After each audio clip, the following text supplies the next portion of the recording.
Welcome to An Aries and Pisces Walk Into a Coffee Shop, the podcast. We're your hosts. I'm Bridget, she, her. And I'm Tiffany, she, her. This is a podcast where two friends let go of perfectionism and talk unedited. You can find us at the links in our show notes. Support the show by buying us a coffee. Also, subscribe and share this episode with a friend.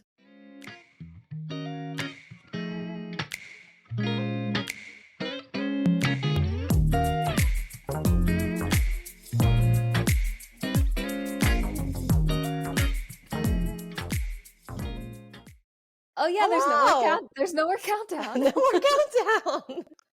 Hello, we're right into it. Hello. It's good to see you. It's good to see you. I miss you. Oh, okay, shoulders. Nice. I just went downstairs to grab a snack before this because I thought, I'm hungry and I'm not sure how long I'm going to make it, and I want to feel prepared. And when I came back up, I was moving around a lot to try to get some. I've got a lot of energy ramped up inside today, so I was moving all around, and I was dancing, and I was dancing into here, and I wasn't sure if you were going to be here or not yet. But you should have been. That's what I get for being chronically scattered. I mean, it's okay. We were both whatever. We're gonna show up when it works today. I appreciate your flexibility. Yeah, I was frantically doing updates on my website. Oh, nice. And yeah, and then I texted you, and you were like, be there soon, and I was like, oh fuck. I was like, okay, 5 minutes. And in that 5 minutes, I had to really talk to myself. Yeah. I was in the middle of something that I've been working on for a while now, but I was I'm so close. I was I'm so close to getting at least this one page done and published. But I was like, Bridget, it's 5 minutes. It is not enough minutes.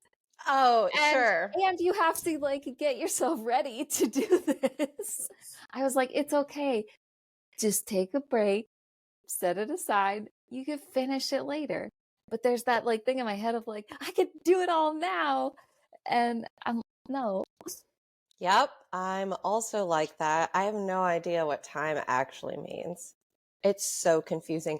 And it changes. So 5 minutes, I thought I was going to learn what 5 minutes felt like in my body, because almost every single morning I do my French press coffee and I brew it for 5 minutes. And I set a timer every time, and I have it remind me, okay, check the coffee in 5 minutes. That 5 minutes feels totally different every day. Yeah, sometimes it's oh, it's been 5 minutes. Yeah. I blink and it's been 5 minutes. Other times I'm the coffee has to be done brewing. I must have ignored the timer, and I look and it's no, you have another 2 minutes. And I was it's only been 3 minutes.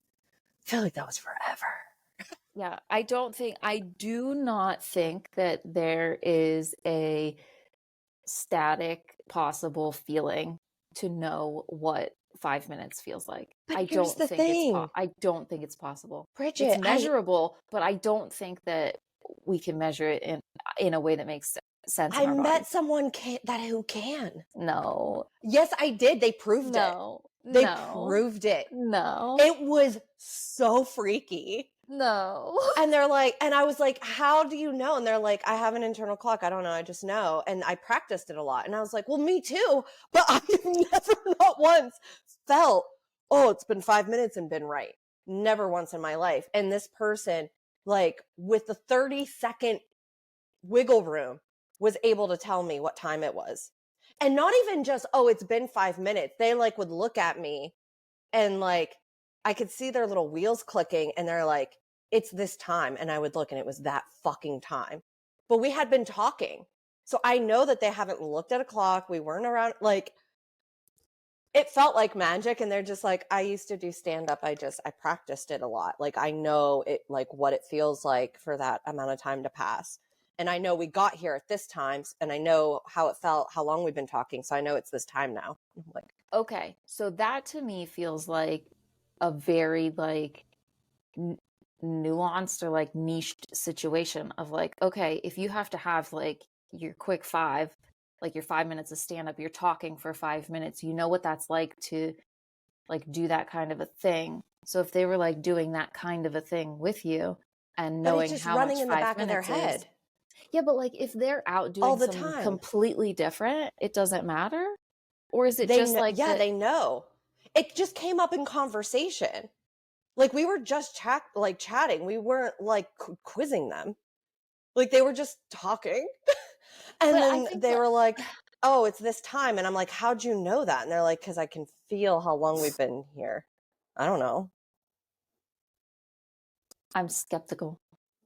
I was too. And that's why I was just like, there's no way. And then, so like, then they just kept on like bringing it up. Cause when it happened the first time, I was like, that was beginner's luck. And they're like, no, I do this all the time. Like, I know what time it is. And then just randomly, like, we would just be like talking about all kinds of different things. We were listening to music. Like, another person joined in the conversation. Like, there was stuff going on. And then they would look at me and they'd be like, it's this time. And I would look, and sure as fuck, it was that time. Well, that is that's a magical power that they That's possess what I that thought. I do not understand. I will say though, the other day, Sunday, my partner and I were showering and we had a place to be. So we had to be mindful of the time. And I think that I checked the clock like Mm-hmm. before we started just to be like, hey, here's our reminder. This is what time it is. This is what time we got to leave. Mm-hmm. And we got out of the shower and he was like, oh, should I check like what time it is? And I was like, oh, it's 4:16. I was like, I bet it's 4:16. I just felt it. And then I was like, you know what? He's gonna go check the clock and he's gonna tell me it's 4:17 by the time he gets there. And he was like, you're so close. And he's like, it's 4:17. And I was like, how the fuck did I? Because like that to me was a very weird instance of like, I just felt tuned into something that I just felt like I knew, but not in a way of like, I had no idea how much time passed. I hadn't, Yeah, I, that's never really happened to me before. but that I just was like, oh, I just knew. Like, sometimes I just know something. Okay, that just might be your psychic abilities. Yeah, but this I think has nothing to do with that time magic Yeah. that person Yeah, has. I don't have time magic like that. I have the wibbly wobbly time magic where it doesn't exist and it's made up, and I could be 13 and 36 all at the same time. It's awful,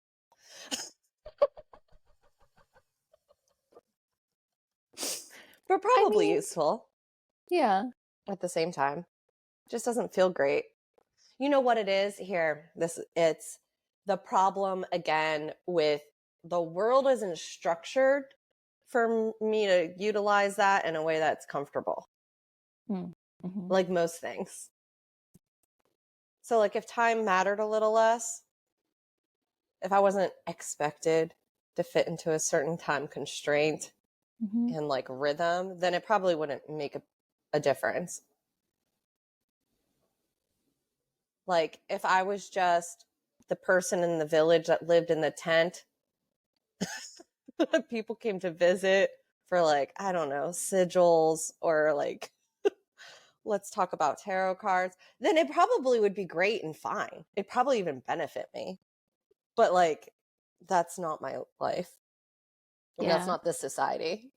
I'm glad that you brought that up because I like to think about that. That feels like that like dreaming practice of like Mm, possibilities. And that is like, yeah, what would life look like in a way that was better structured or suited for like the ways that we actually operate? yeah, that's when I was telling you about the workshop I attended today, that was like one of the main things that lit me up is that one of the exercises that they suggest is doing a what if practice. And they had a specific resource of like how they developed it. I can't remember off the top of my head now, but I can link it later because I took a note of it. But there was, and it felt really aligned with that paradox practice that I have. And the idea is thinking about what if there were other possibilities. And one of the examples she gave, because it was specifically about reworking from burnout to like figure out how to work more sustainably. So with that context, it was like, what if I didn't have to work 9 to 5, 5 days a week to be successful?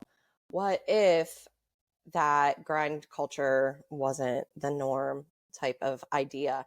And then just kind of like list what that would feel like or what that brings to mind. Like, what if that was true and what if that was possible? And kind of a way to like open doors and consider new possibilities and like creatively come up with new ways of doing things. And it just felt like a lot of the things that we talk about. And it felt really validating to have a whole group of people not only considering that together, but like these two business folks, like, oh, we built our work on this idea of what if? And I've been having a really hard time with that, because as you know, I'm rethinking everything right now. I'm like, okay, what if I didn't have to do things this way to feel successful or be secure or have money coming in? And I was gobsmacked when my friend brought up all these different possibilities of resources or things I could do now that I have some space. And I was like, I can't believe that never even occurred to me. And so the workshop was super validating because one of the things they kept on repeating is this can be really hard to do if you're in burnout, because a symptom of burnout is not being able to do these things. So they also had a self-compassion emphasis where they're like, you can try this exercise and you're probably going to find it difficult and it's going to feel like you're not coming up with anything. And that's okay. You're in burnout. So they have like a rest recovery process that they suggest. And they're like, so go through that and then you can return to these questions. So when you have more capacity, you're going to find that these questions and these exercises feel different to you. And I was like, oh, right. I've been operating from that I should be able to do this and being so frustrated and beating myself up and like down on myself that I couldn't. But I'm just burnt out. Yeah. And Yeah. I've known Oh, that, but I but forgot it's what it still, actually meant. yeah. And it's hard because like you want to be creative and find creative like ideas and solutions and do those like sorts of things in your life, but like when you're in fight or flight, that's like the first thing to go, right? Because you just got to focus on surviving. And so Mm-hmm. it's like that just part of your brain literally can't. And that makes a lot of sense. And I really, really like that they offered that like self-compassion as a like don't eat, like don't like it's okay if you are having a hard time tapping into that, like, because yeah, and like just to like come back to it. I think was that graphic that you sent me? Probably. I Yeah, screenshotted a lot. yeah, yeah. Because there was another one too where they were like giving you clarifying questions, prompts of like figuring out what you might need and how to get it. And she straight up was like, do not do this if you know you're in burnout. You're gonna like, she's just like, just leave it. Come back to it later. She's like, because you won't know. You can't know you're in burnout.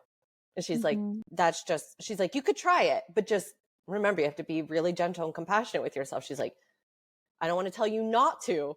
You can try it, but know that it's going to be really hard. You're going to get frustrated and you probably won't know. You're going to do a lot of, I don't know.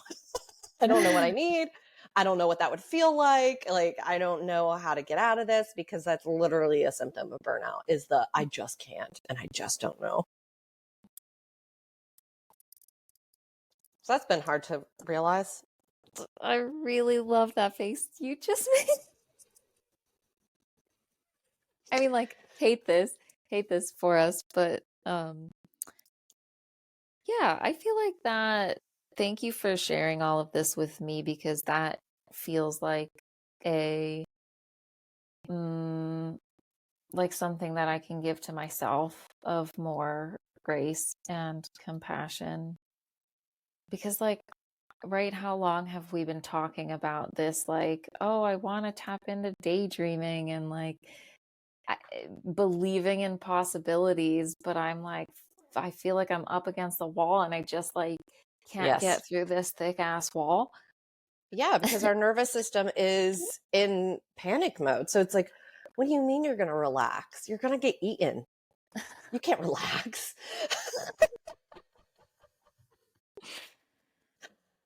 Oh, and it's so frustrating, because it's like everything in that workshop, I fucking know. I Mm-hmm. know. Mm-hmm. Mm-hmm. And it's so frustrating that you can cognitively understand something and know it, and then it could just stop right here. It's just at the very top of my head. I can't get it to go down. I can't actually like feel through it, because I'm just so taxed. Mm-hmm. And so, like, I'm getting so many messages to do nothing, relax, slow down. And I'm just like, I know, but I feel like I can't, but also I have to, because I also can't do the go, go, go, obviously. Yeah, That's that's hard. just been shutting down. I think I want to add to what you said about feeling like it's like everything is just like up here in your head and won't like fall into your body, and that is like something that I have been thinking about um with a lot of the work that I've been doing, and like things that I've been hearing people say about embodying, embodiment, all of the things. And I have been wondering, it has felt better for me, I think, to think about it as, instead of just that it's all up here in my head and it's not in my body at all, and I need for it to drop into my body for me to be okay. Um, that like I think that it's just like, is the word like titrating? Like I think like it's just Yeah. like it's like dripping down in, because I have moments, right, of that like, oh, I'm in my body, or like, oh Yeah. yes, I do believe that, or like I feel that. And so I'm like, it's helping me to not feel like um these are separate entities. So Right. like my head and my body, but that it's like, even if it feels like they're not connected, they're at least connected by little droplets or strings or something. Like there's something holding it all together that it's like communicating through, or like, That's a very good point. And you just put your little finger on one of my symptoms, black and white thinking. It's mm. all up here. I don't Yeah, have a body. That's not true. I know that. yeah. And yes. And also, two things.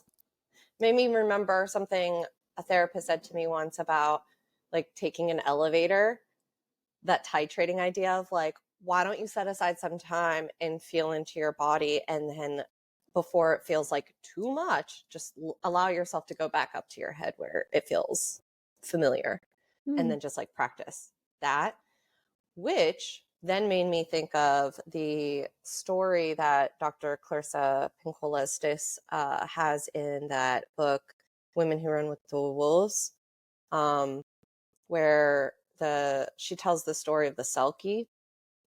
And the theme in that story is that the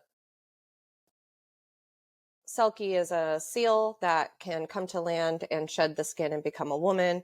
And so there's like this being able to be of the water but visit Earth. And the story is that she gets her skin stolen and stays as a woman for too long. So she starts drying out and becoming sick and missing the water, because that's like where like her true nature is. And the story is that she eventually gets to go back. But before then, she has a kid, and that kid is able to commune with the water and the earth. And the theme of that story is more about like spirituality and, you know, the mundane earthly matters, but about the idea that you get to visit the water and then come back, Mm-hmm. and whatever you bring from the water can go back to the life that you have here on earth. And then you can also take the things that you're doing on earth back to the water. And it's like this beautiful cycle and loop. And I often forget that it's not all one way. It's not bad to be in your head. Like, we have an incredible brain. Like, it's really excellent that we have that. It's very special. And so this idea that I have now demonized it as you're doing the thing where you're just in your brain again and you're just being, you know, cerebral about it. I'm like, that's incredible. That's amazing that I'm able Mm-hmm. to do that. That's where my Mm-hmm. writing comes from. I dive deep into the water of my body and I dredge up some stuff, and then I cognitively with my brain figure out a way to like develop it into a story or a performance piece or whatever. And then I forget that's part of it all the time. Mm-hmm. Mm-hmm. I just can't have a break, can I?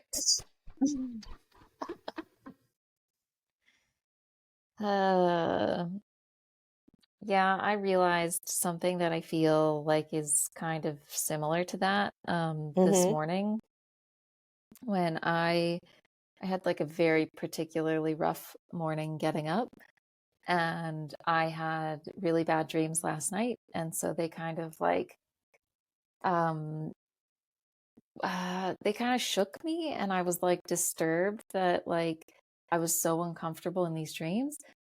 And as I was writing, um I realized that like I was making myself feel bad, but I was like, remember, Bridget, though, like what you did in these dreams, even though Mm. like I was in really uncomfortable situations, in all of them, I used my voice, I spoke up, I asked for what I needed, or like I said what I needed. And even though all of these situations like they didn't turn out well, um but I was like, look at what you did. And I was Right. like, I think like trying to negate that because I still felt so uncomfortable. Um, but I was like, look how well you're taking care of yourself Yeah. lately. And that's coming through in your dreams. So like even Mm-hmm. though all of the discomfort, like you are taking care of yourself. And I was like, that's where I want to be putting my focus on. I don't want to like beat myself up over feeling uncomfortable a lot of the time, and feeling exhausted and feeling anxious and panicky, and like I'm like, yes, that all exists, and I am still doing all of these things to take care of myself. I am still getting out of bed every morning and doing my morning routine to like help carry me through Mm. that to get into, you know, like this part of my day. And I'm like I want to be in that like celebration. So it's like, but I'm like, oh, but it's so hard because I don't want to celebrate because I feel bad. Like I don't feel good even though I'm doing the things. So I'm Yep. I know that spiral. I'm really good at that spiral. Because while I know that never feeling discomfort is not the goal, I'm tired of being uncomfortable. mm-hmm, But it's like the discomfort you choose. I've been trying to think about that a lot. The mm, idea of like exercising an agency. Would I rather feel hopeless and just set upon type of uncomfortable where things are just happening to me and I'm not saying anything about it or advocating for myself or making any decisions that might shift it, whether that's better or at least just different? versus the, oh, I get to do the things that make me uncomfortable, but that are self-trust building, Mm-hmm. like what you're talking about, the boundary setting, the using your voice, without the idea that the goal is for it. It would be great if the consequences that things were changed and better, Mm-hmm. but that can't be the goal of like the reason I'm using my voice is so that this external thing will be different and change for however I want it to be. The whole point is I'm using my voice to use my voice, Right. advocating for myself to advocate for myself.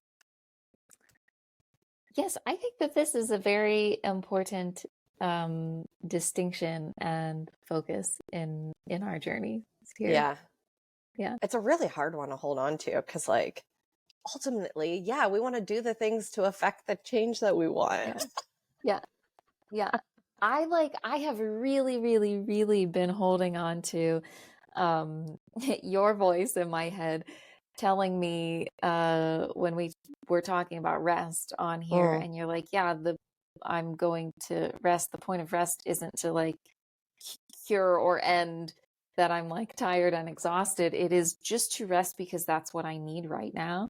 mm-hmm. And I like, as I've been going through this period of like heavy exhaustion, I'm just like holding on to that so tightly of like, I'm doing my best to rest. And if I like, I'm going to get up and still be pretty exhausted. And that's Yeah. okay. I just know that like I'm taking care of myself right now. So just that, I think like, yeah, what is that? Like shifting the focus of the belief or like the, Yeah, the intention even, yeah. because like the intention for a while, and it's so funny because I learned this lesson years ago from Trisha Hersey that rest is resistance, because she pointed it out. She's like, we're not resting to be more productive. Throw that out. That's capitalism. That's white supremacy. Like, that's not why we're resting. We're resting because we deserve it, and our bodies Mm-hmm. need it, and our minds Mm-hmm. need it. And you deserve that just by the fact that you're a living human being on the earth. You have to rest.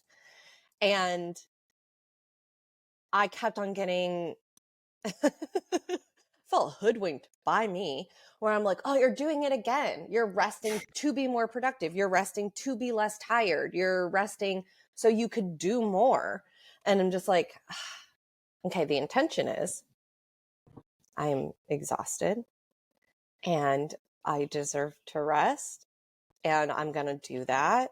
And then I'm going to get up and do the things, probably still tired because the intention wasn't. Because what would happen is, this is my hope. My hope is the longer I do this, the overarching theme will be I find out that I am finding more energetic resources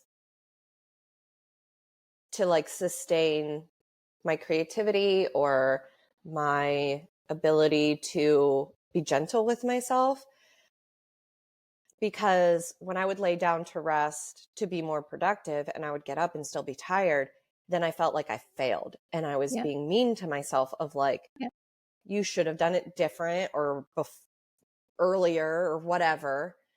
And just the rest was just negated because then I just set it on fire with my frustration and disappointment that I wasn't able to be more productive or um, be less tired or more comfortable. Mm-hmm. But instead, we're now doing the thing of like, it's more of the intention is like on self trust Yeah. and, listening to our bodies and taking care of ourselves instead of chasing a a completely unrealistic standard or Mm-hmm. goalpost or whatever, like an absolutely unattainable Yeah. goal. We now are like, we see that is like that's the false thing to go after, and now we're like, we get to choose ourselves because that's the Yeah. thing. Yeah, the choosing myself has been a very confusing thing because I feel like society has ingrained this deep guilt Mm-hmm. in, yeah, I have to justify the rest. I only get to rest if that means I could show up more, better, different. Mm-hmm. And how do I just had one of those thoughts where I got too close to something and it just rolled away. It's like, no, you don't get to look at that and say that. Oh my What was God. it? Oh, I hate that feeling. Oh, I have something. I wonder if it'll come back. But the thing that Mm-hmm. you just like got me thinking of Yeah. is in my business and my offerings, and especially with like redoing the copy on my website and like rehashing my offerings and how I talk about them and like the transformation that they provide and everything. I I talk a lot about like um setting yourself up with systems that work for your unique brain so that you're able to do the things like that you want. But I like to say like so that you're able to like get shit done. But now I'm wondering if it is like it's more Mm. of like, oh well, like you it's because you deserve a system that works for you, that helps you to like, do what you want to do. Support you. Yeah, which is also that's a lot of what I talk about as well. But I also like that phrase of like to get shit done. But I guess maybe it is because I am talking about like, like bringing your magic to the world, like doing the things that you want to do in your life or in your Yeah. business. And I think like that to me is the shit that like I hope that you're able to do that shit because you're supported by like this system and structure and container. Right. Yeah, Because it's you about deserve it. perception.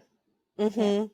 Like some people might read Get Shit Done and be like, yeah, capitalism, like my spreadsheets. But like if they read for like If two they read the seconds rest of what it, you're yeah. actually saying, it's like, Okay. oh, Okay. right. Okay. Okay. So for a second I panicked there and I was like, "Oh my Nope, God, am I putting the wrong message across?" And then not at all. I was like, "Oh no, actually I talk a lot about this because this is Mm-hmm. my work and this is Yeah. what I hope um to bring to other people." Okay. Yeah. Don't panic. You're doing great. I've read your copy. It's solid.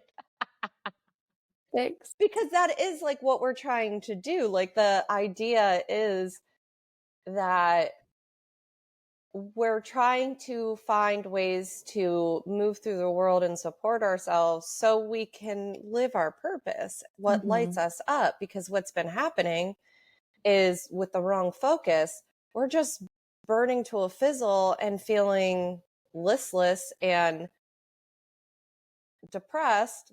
And I'll speak for me. I'm feeling depressed because it's like, I know I'm capable of things. I know I have a lot to offer. And the circumstances I found myself in, the burnout that I've been just stewing in for years, is I just felt like I was incapable and somehow less than because I didn't have energy to be used up and chewed through the capitalist system and also support like my life's work, like how I want to Yeah. be in the world. And that has been really strange to reconcile. Yeah. Same. I am glad that we are here on this earth plane going through similar journeys in our lives because I need you. Like I need the Ah, it's just, it's so lonely trying to do the thing that capitalism and white supremacy and all the things like tell us Yeah. that it's all do it as an individual, and that's fuck that. Um, but while you were talking, I you said um but you said something burnt to like fizzle and it made me made me think of in Burnt to a Sizzle from What We Do in the Shadows when Peter dies and they say he was burnt to a sizzle. I wonder if that's what my brain was trying to get to. I Couldn't. hope so. I hope so. Um, and this is another good celebration, but I just found out that the last season of the TV show has just come out. Oh, thank you for telling me that. Yeah, I Yeah, missed that. Oh, yeah, what a delight. yes. Burnt to a sizzle. Burnt to a sizzle. Oh, I wanted to congratulate you. One of the other things in the workshop was they had a whole section about play. And I thought about you because of how playful you are. And this is an example of why. Like you have all your like little inside jokes and your phrases and your like goofy little antics. And I know you've been feeling burned out and like really inundated. But as they were going through that section, I was like, Bridget's doing more than fine. She's just Oh, checking off all the boxes of everything that these people who build an entire business on how people can like recover from burnout and do things differently. Like you're already doing it. wow. Thank you. You're welcome. Thank you for telling me that. I needed to hear that because I wouldn't have just thought like, oh, that's a playful thing. It is and it was and it because it felt like effervescent giggly in my body. And that's how I know I'm having a nice time and a playful time. Okay, thank you. I will always welcome that feedback in if you want to reflect those things back to me because I don't think that I recognize them. I know you don't. It's my absolute pleasure to reflect it back. Thank you. Because you're just Thanks. so naturally funny. And you just don't know how playful you are. Because it's just how you have, I think, been in the world. So I think it's harder to see it when it's just like a reflex. I guess. Thank you. You're making me feel very good about myself. Good, you should. Thank you. You earned that. You're doing it. Thank you. Thank you. That has felt very hard for me to access lately. Oh, I'm sure. Yeah. Yeah, But that makes very sense hard. because you're in the crush of it right now, which is a confusing feeling. You know what? I've been thinking a lot about tower moments Hmm. and how things have to topple that are like not sustainable so that we could like build something. I'm sorry. I laughed. I laughed when you're like you're talking about something very serious. I because like you're like you've been thinking a lot about tower moments. I'm like, yeah, because we both Yeah. have No, just it's been like hilarious. tossed out the tower as I'm playing with a little crystal mushroom. I'm playing with this. A different and I'm crystal. and I'm just like, what? Like, I don't know. You okay? I'm sorry. Go on. I felt rude that You're I not rude laughed. at all. My face looks serious because I'm trying to verbalize something that my brain wants to roll away. Mm. But you know that I've been hysterical. I've been cackling about everything. I'm just like, it, it's getting a little unsettling. Just, I have to cackle. That's the way I'm coping with things. And the thing is, it's not just us. Like, I think it would Yeah. be maybe I'd be less hysterical if it just felt like I was alone in it or it was just like a couple of us. But Bridget, literally every single person I've been talking to is just like hands on knees, huffing, being like, oh Yeah. no, like we're Same. just doing this. And it's just one thing after another. And it's just unrelenting. And I just kept on thinking of the tower. And then had a moment today where I was like, I felt betrayed by the universe because I'm really into numerology. And this year is an 8 year. And I'm like, wait a minute. And I was like, because I hadn't thought about this for like, I don't know, probably 6 months plus. But I like assigning a tarot card to the year. It feels like a good like theme, like just something to like think about long term. And I hadn't been doing that because I've been depressed and scattered and burned out. And then today it occurred to me, we're not in a tower year. We're in an 8-year, which for the major arcana is card 17, which is the star. And then the teacher card of the star, because it reduces down to 8, is strength. And so I'm like, we're in a star strength year. And I remember feeling so lit up at the beginning of the year when I saw that, because that felt really hopeful and supportive and like magical. And it is, but I forgot that we're also practicing paradox. So like the star normally is like a hopeful, like North Star, you're on your way, you're feeding the well's feeding you. And the strength card is all about this like gentle compassion, working with like your deepest selves to be your best self, and like taming your impulses or your like maladaptive coping strategies and like working with them. So it's like all this like really beautiful like alchemy of like all these lessons. And I was just like, yeah, this is going to be the year. It's finally going to like feel better.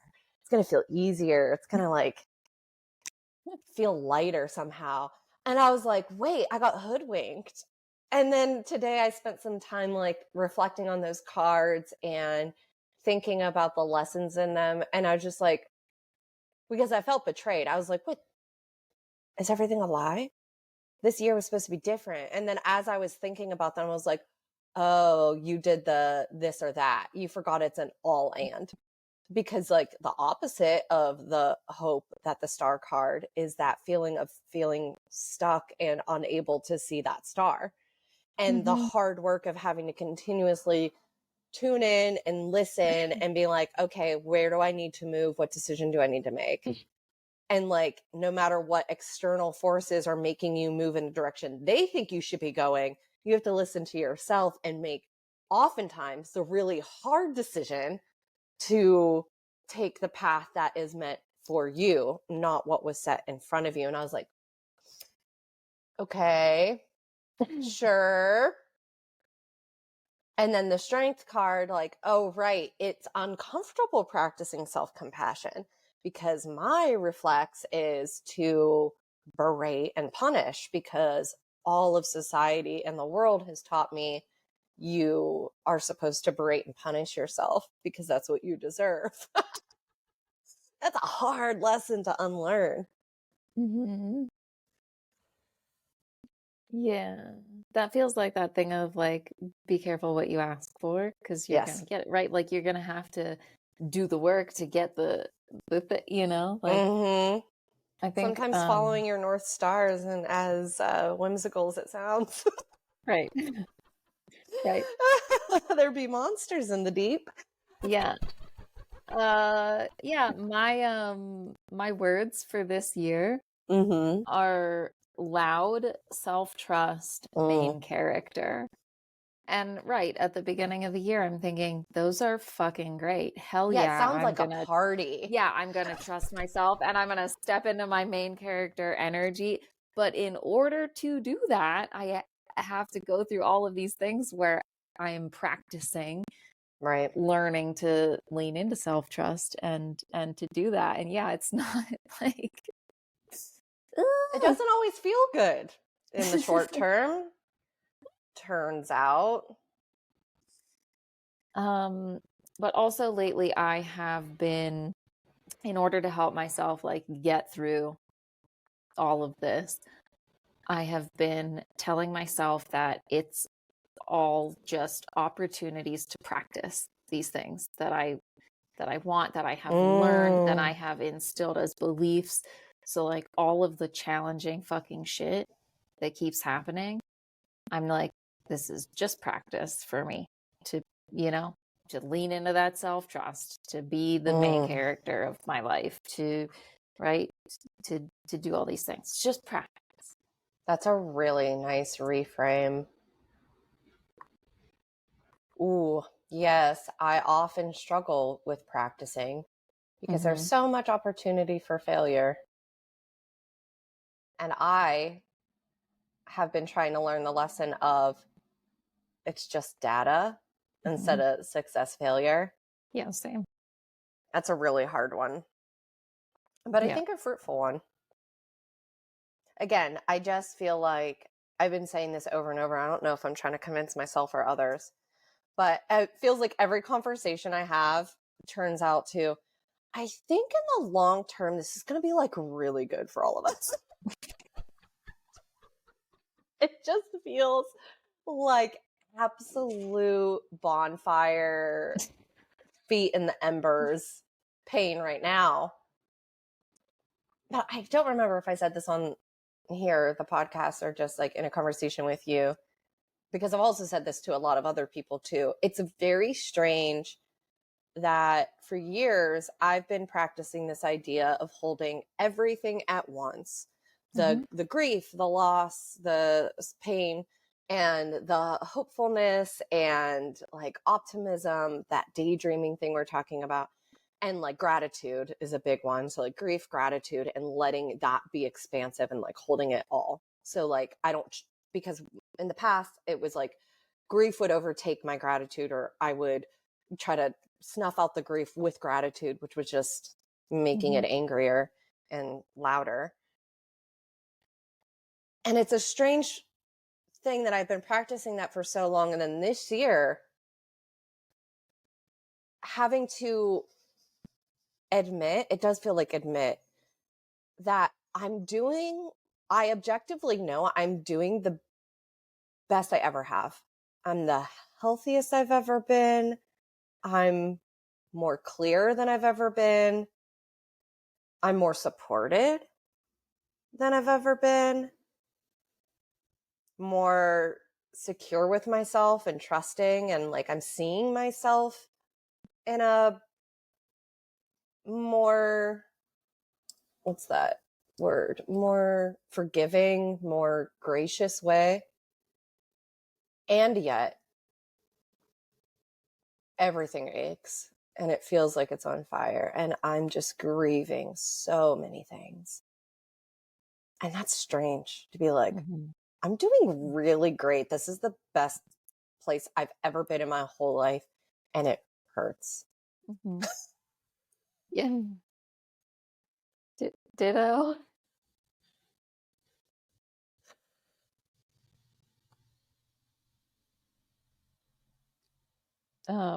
I remember at the beginning of this month, I said to you that this month is going to be really good for us. And I still think that's true. I do too. I do too. It's been really hard. It has been really hard, but I do think in the end, it's going to be Ultimately, really good for us. yeah. I've had your voice in my head a lot this month because at the beginning of October, you said that I had a really bad October last year, and you thought this one was going to be really good because it's not going to be like last year. And I've had that thought so much in my head with your voice because, yes, this month has been so hard and heavy, and I've cried a lot. And yet, it's so much better than it was last year, which is really weird to say because also objectively harder things have happened this month than last year. But I'm burned out, but not in the way I was last year. Last year was crisis, deep in it. I don't know how to move. I don't know how to move. I was going to say on from here. That's not it. Just move in general. And I missed out on most of October because I had to lay down almost that entire month. And this month, I've been outside, I think, more days and for longer than I have in any of the months prior. And like really actually enjoying myself. Like that feeling in your body when like your breath is literally taken away for a second because you're like, oh, look how beautiful that tree is. And like you have to like pant about it for a second. Like I've been having a lot of those moments. And last October, I was like on my couch most of the time, which my couch has a beautiful view of the street and trees.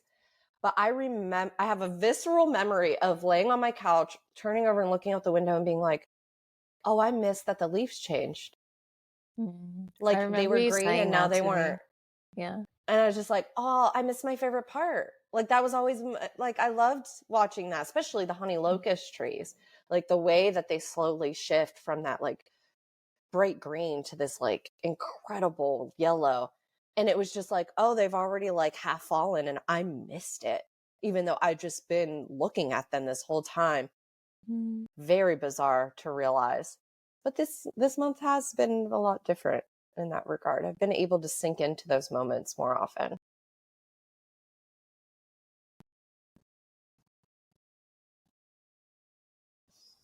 Thank you for sharing that with me. Thank you for being a voice in my head. Oh, I'm proud of you. I'm proud of you. Thank you. Yeah, and I'm really happy to hear you say all of that because I feel like you really like meant it to yourself, and that is a beautiful thing to witness. Thanks. I have been trying to celebrate more. I